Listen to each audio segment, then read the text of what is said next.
नमस्कार, मी संदीप चव्हाण आणि आपण पाहताय LS मराठी। पाहूयात काही विशेष घडामोडी। सातारा जिल्हा परिषद निवडणुकीतील वादावर समाजवादी पक्षाचे अध्यक्ष अबू आझमी यांची प्रतिक्रिया। जर असं घडलं असेल तर ही लोकशाहीची हत्या, आझमींचं वक्तव्य। विजय वडेट्टीवार यांच्या विरोधात 100 कोटींचा मानहानीचा दावा दाखल। भाजपचे राजू पाटील राजेंची माहिती।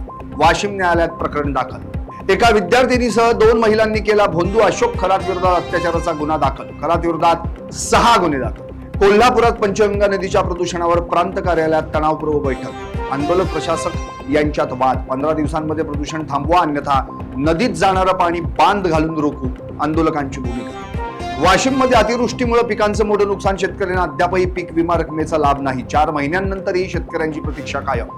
भंडाऱ्याच्या तुमसर मधील चिखला माइन्स परिसरात वन्य प्राण्यांचा वावर। एकाच वेळी 3 बिबट्यांचं, हरिण आणि रानडुकरांचं दर्शन। परिसरात भीतीचं वातावरण।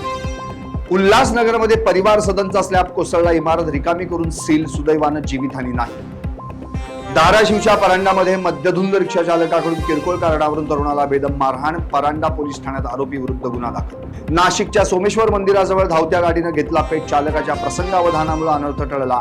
सुदैवानं कोणतीही जीवितहानी नाही। हिंगोलीत आंतरजिल्हा दरोडेखोर टोळीचा पोलिसांकडून पर्दाफाश। मुख्य आरोपीसह साथीदाराला अटक। 16 लाखांचा मुद्देमाल जप्त।